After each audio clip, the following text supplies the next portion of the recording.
जय जिनेंद्र। आज का जो टॉपिक है हमारा वो है सामायिक, है ना। बहुत जनों को ऐसी क्यूरियोसिटी रहती है कि सामायिक किसे कहते हैं, तो आज हम इसी को डिस्कस करेंगे। इसमें हम हर जने के लिए डिस्कशन करेंगे। एक जो न्यू कमर है वो भी इससे कैसे जुड़ सकता है, हम उसके विषय में भी जानकारी देंगे। ठीक है, तो सामायिक किसे कहते हैं। तो सबसे पहले तो आपको ये बात बिल्कुल अच्छे से समझ में आनी चाहिए कि सामायिक का अर्थ क्या है।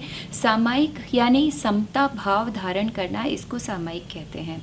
या आप इसको ऐसे भी समझ सकते हैं कि मन वचन काय की जो हमारी क्रियाएं होती हैं, जिसके कारण कर्मों का आश्रव होता है, उन मन वचन काय की क्रियाओं को क्षीण करना, इसका नाम सामायिक है ना। और हम ये भी कह सकते हैं कि धर्म ध्यान करने का नाम सामायिक है ना। और चौथी बात में हम इसको इस तरह से समझ सकते हैं कि प्रवृत्ति से, यानी कि जो हमारे कार्यों से, सांसारिक कार्यों से जो हमारी प्रवृत्ति हो रही है सांसारिक कार्यों में, उससे निवृत्ति करने का नाम भी सामायिक है। ठीक है। अच्छा, अब हमारे को सामायिक करने के लिए तीन तरह के लोग हो सकते हैं। जैसे एक तो है कि जो कि अभी अभी जिन्होंने इंटरेस्ट डेवलप करा है धर्म के क्षेत्र में, वो थोड़ा सा आगे बढ़ना चाहते हैं, बहुत अधिक नहीं, थोड़ा सा एक स्टेप आगे बढ़ना चाहते हैं। तो उन लोगों के लिए सामायिक क्या हो सकती है, इसके बारे में हम पहले चर्चा कर लेते हैं। तो देखिए, जो भी नए जने हैं जिन्होंने कि जो धीरे धीरे अपना धर्म ध्यान बढ़ाना चाहते हैं, वो लोग क्या करें कि वो लोग जो है ऐसा कर सकते हैं कि 10-15 मिनट के लिए मंदिर में जब जाते हैं तो वहाँ पर 10-15 मिनट के लिए एक जगह पर बैठ करके, स्थिर बैठ करके, और नमोकार मंत्र की जाप दे सकते हैं। एक नमोकार मंत्र की माला फेरें, और वो भी बिल्कुल बहुत धीरे धीरे आराम से एक एक शब्द का सही उच्चारण करते हुए फेरना है ना। तो इस तरह से यदि वो 10-15 मिनट के लिए भी अपने आप को एक आसन पर स्थिर करते हैं, तो वो अपनी जो है मन वचन काय की जो क्रिया है उसको संकुचित करने का अभ्यास चालू कर सकते हैं। ठीक है, तो हम ऐसा कर सकते हैं कि सुबह शाम इस प्रक्रिया को चालू करें, और यदि शाम में नहीं कर सकते हैं तो दिन में एटलीस्ट एक बार 10-15 मिनट के लिए सभी सांसारिक कार्यों से निवृत्ति करके और एक जगह आसन पर एक आसन से बैठ सकते हैं, और ये नियम करके बैठें कि मैं 15 मिनट के लिए मैं यहाँ से नहीं उठूँगा, है ना। तो इस तरह से ये उनकी शॉर्ट में सामायिक की क्रिया यानी इसकी प्रैक्टिस चालू हो जाएगी।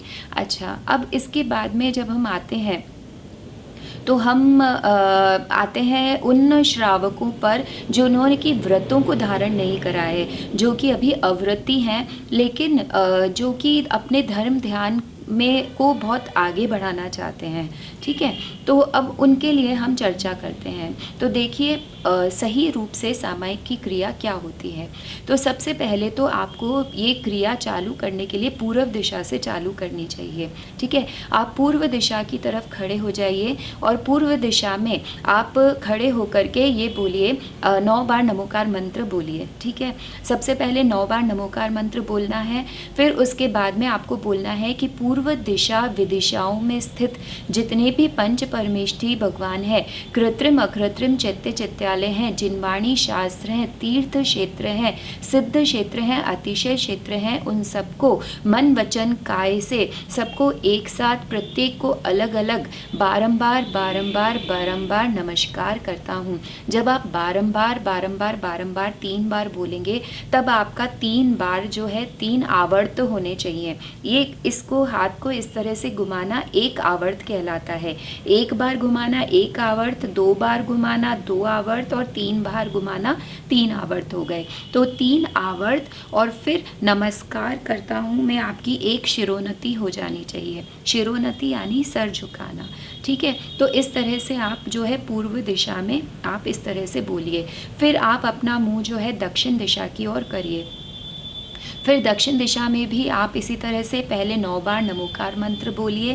फिर उसके बाद में बोलिए कि दक्षिण दिशा विदिशाओं में स्थित जितने भी पंच परमेष्ठी भगवान हैं, कृत्रिम अकृत्रिम चैत्य चैत्यालय हैं, जिनवाणी शास्त्र हैं, तीर्थ क्षेत्र हैं, सिद्ध क्षेत्र हैं, अतिशय क्षेत्र हैं, उन सबको मेरा मन वचन काय से, है ना, प्रत्येक सबको एक साथ प्रत्येक को अलग अलग बारंबार बारंबार बारंबार नमस्कार करता हूँ। इस तरह से आप चारों दिशाओं में बोलेंगे। फिर जब आप लास्ट में, जब आप उत्तर दिशा में बोलते हैं, तब फिर आपको जो है एक नमोस्तु करना होगा, है ना।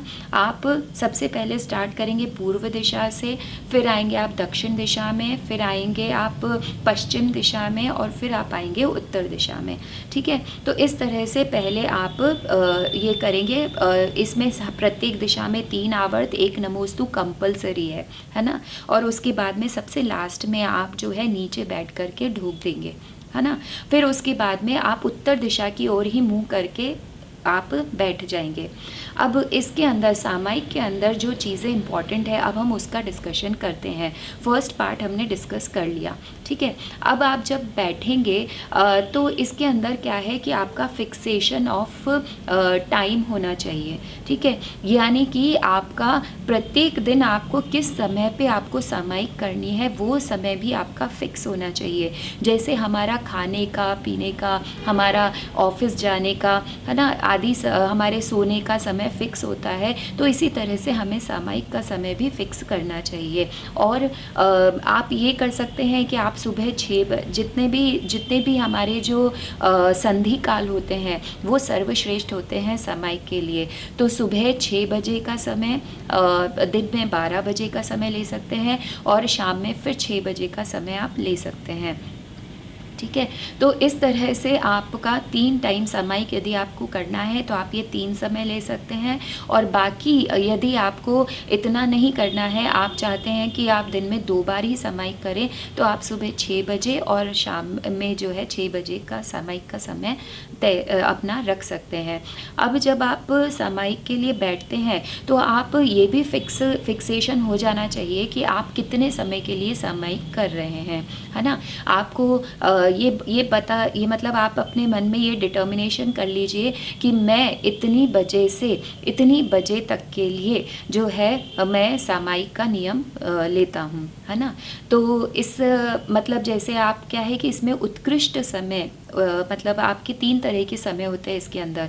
जघन्य समय तो बताया गया है 2 घड़ी, 2 घड़ी यानी कि 24 मिनट की 1 घड़ी होती है, यानी 48 मिनट।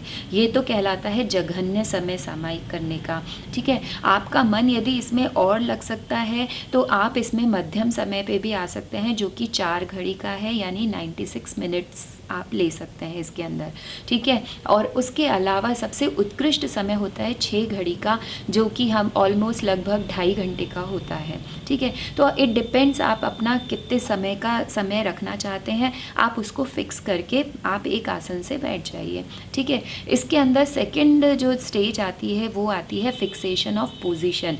मतलब आपको अपनी पोजीशन भी फिक्स करनी चाहिए कि मैं इतने से इतनी बजे तक के लिए सामायिक धारण करता हूँ, और मैं जो है इस आसन से, यानी कि जो भी आपको लेना है, पद्मासन या फिर अर्ध पद्मासन या फिर केवल आलक्ति पालक्ति लगा के बैठनी है ना। तो आप कोई सा भी आसन जिसमें आप कंफर्टेबल फील करें, जिसमें आपको कोई तरह की आकुलता न हो सके, ऐसा आसन आप डिटर्मिन करिए, ठीक है। और जब आप बैठें तो आपको ये ध्यान रखना है कि आपकी रीढ़ की हड्डी स्ट्रेट रहनी चाहिए, ठीक है। स्ट्रेट रहने से क्या होता है कि हम जो सांस लेंगे तो वो सांस हमारी नासिका से सीधा हमारे पेट तक जाएगी और पेट से ही फिर वापस निकलेगी।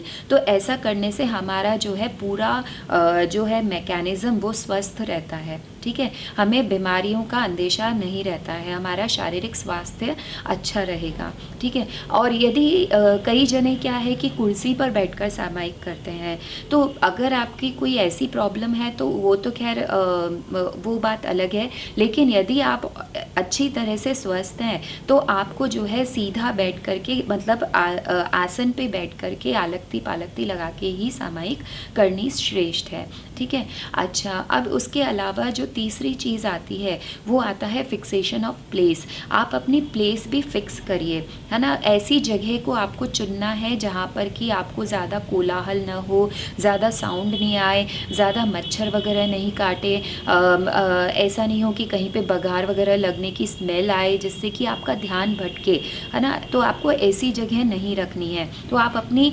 सामायिक की जगह चूज़ करना भी जो है आप बिल्कुल अच्छे से फिक्स करके रखिए। अच्छा, फिर उसके अलावा क्या होता है कि जब आप बैठ रहे हैं तो आपको ये बोलना चाहिए कि जब तक मैं सामायिक अवस्था में हूँ तब तक मैं चारों दिशाओं में गमनागमन करने का त्याग करता हूँ। जो परिग्रह मेरे साथ है उसके अलावा अन्य परिग्रह का मैं त्याग करता हूँ।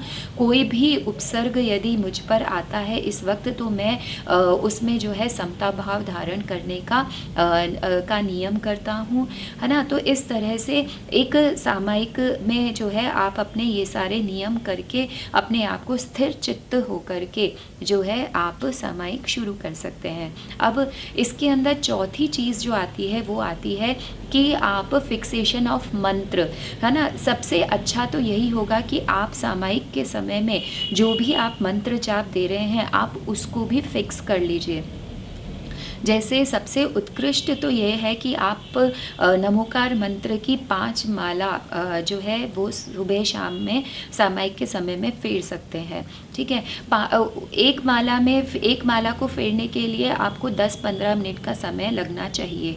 ये उत्कृष्ट बात है ना। अगर आपको इसका पूर्ण लाभ लेना है तो आपको ऐसा नहीं कि नमोकार मंत्र की माला आप बस फट बोली और गए, नहीं, ऐसा नहीं। उसका एक एक पदों का ध्यान आप करिए नमोकार बोलते समय, और आप कोशिश ये करिए कि जो है 3 श्वासोच्छ्वास में आप एक नमोकार मंत्र को बोलें।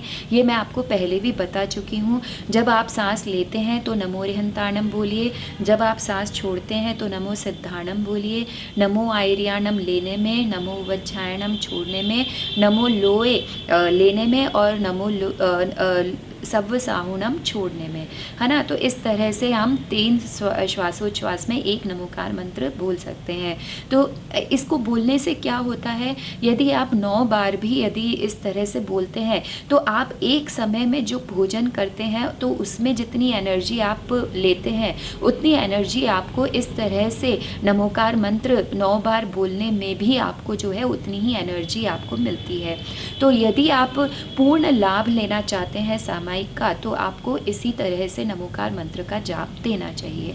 अब यदि आपकी इस तरह से बोलने से क्या होता है कि जब हम श्वासोच्छ्वास पे अपना ध्यान देते हैं तो हमारा मन जो है वो इधर उधर नहीं भटकेगा, वो उन श्वासोच्छ्वास के लेने छोड़ने में ही उसका कंसंट्रेशन रहेगा, तो वो इधर उधर की बातों में नहीं भागेगा। तो आपको जो है सामायिक का पूर्ण लाभ होगा, ठीक है। अच्छा, अब अगर आपका चित्त जो है वो ज़्यादा भटकता नहीं है, अब आप थोड़े पुराने भी हो गए हैं, आपका मन स्थिर रहने लगा है, तो आप इस सामायिक के समय में जो है 12 भावनाओं का भी चिंतन कर सकते हैं। जो अपनी भावनाएं हैं, अशरण भावना, अनित्य भावना, है ना, अशुचि भावना आदि, एकत्व भावना, इन भावनाओं का चिंतन करने से भी मन बहुत अच्छा लगता है, इधर उधर नहीं भटकता है, ठीक है। फिर इसके अलावा यदि हम और चाहें तो हम इसमें ऑटो सजेशन भी डाल सकते हैं। ऑटो सजेशन यानी अपनी आत्मा को प्रोग्रामिंग हम इस दौरान कर सकते हैं। वो प्रोग्रामिंग हम कैसे कर सकते हैं, जैसे कि हम ये अपने आप को प्रोग्राम कर सकते हैं कि हे आत्मन, तुमने जो है तुम्हें आकुलता नहीं करनी है। कोई सी भी सिचुएशन आए जिसमें बाहर के निमित्त हमारे भीतर जो है आकुलता उत्पन्न करने की कोशिश करेंगे, लेकिन हे आत्मन तुम्हें किसी भी परिस्थिति में आकुलता नहीं करनी है। तो इस तरह से आप इसको ये भी प्रोग्राम कर सकते हैं कि अपन को 10 धर्मों को धारण करना है ना। तो आप अपनी आत्मा को एक एक चीज़, एक एक पहलू ले लेकर सिखाते रहिए कि क्रोध की परिस्थितियां उत्पन्न होने पर हमें क्षमा भाव धारण करना है, हमें मान नहीं करना है। हे आत्मन तुम्हें कपट नहीं करना है, हे आत्मन तुम्हें लोभ और लालच से दूर रहना है ना, झूठ नहीं बोलना है, तुम्हें हमेशा संयम धारण करना है, तप धारण करना है और त्याग में प्रवृत्ति करनी है। इस संसार का एक पदार्थ भी तुम्हारा नहीं है, बस हे आत्मन तुम अपनी आत्मा में ही स्थिर रहो, बाहर में कुछ भी देखने लायक नहीं है ना। इस तरह से आप ऑटो सजेशन टेक्निक यूज़ कर सकते हैं। आप अपनी आत्मा को ये भी सिखा सकते हैं एक्सेप्टेंस ऑफ रिजल्ट कि हे आत्मन, तुम्हें जो है पुण्य पाप दोनों ही रिजल्ट में समता भाव धारण करनी है। चाहे से पुण्य का फल मिले, चाहे से पाप का फल मिले, आकुलता कहीं नहीं करनी है। इसी तरह से एक्सेप्टेंस ऑफ यूनिवर्सल ट्रुथ, यानी कि जो जीवन की सच्चाई है, जो जन्म के बाद मरण अवश्य आएगा, सुख के बाद दुख अवश्य आएगा, है ना। तो ये जब हम जीवन में ऊंचाई हासिल करते हैं तो नीचाई भी हमको देखनी पड़ सकती है।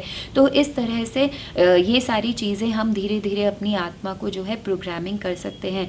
फिर उसके बाद में हम ये भी कह सकते हैं कि हाँ आत्मन, तुम्हें जो है रियलिटी में रहना सीखना चाहिए, है ना। डू नॉट एग्जिबिट, कि है ना अपनी पर्याय में परिवर्तन दिखाना नहीं है, हमें लोगों को दिखावा नहीं करना है। जो हम जैसे हैं हम वैसे ही दिखें, है ना। तो ये सारी चीज़ों को हम जो है जब हमारी आत्मा को जब हम धीरे धीरे सुबह शाम दोनों समय में प्रोग्रामिंग करेंगे, तो जब भी ऐसी परिस्थिति आएगी तो हमारे अंदर ऑटोमेटिकली क्लिक हो जाएगा कि हमें ये सब नहीं करना है।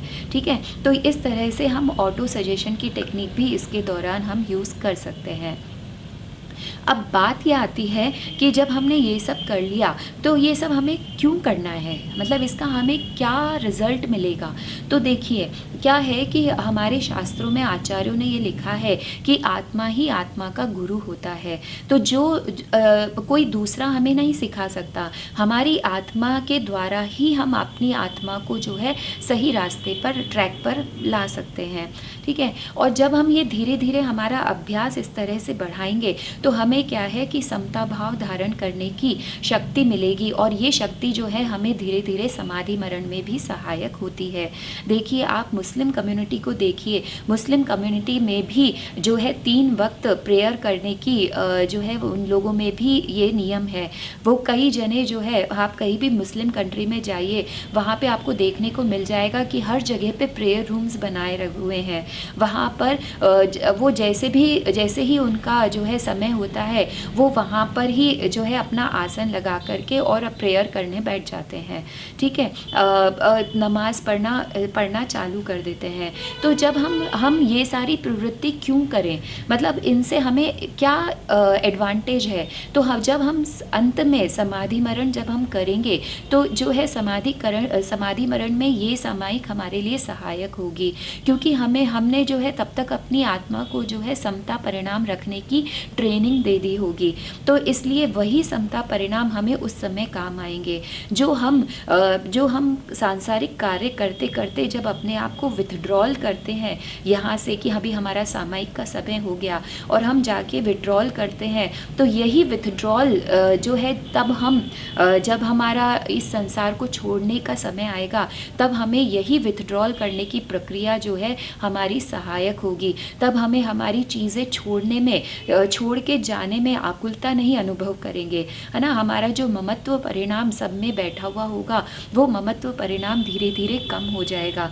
और जो हम अपनी आत्मा को हमने हर सामायिक की प्रक्रिया में जो ऑटो सजेशन दिए हैं वही सजेशन हमारे लिए अंत समय में काम आएंगे। आज के लिए इतना ही। जय जिनेंद्र।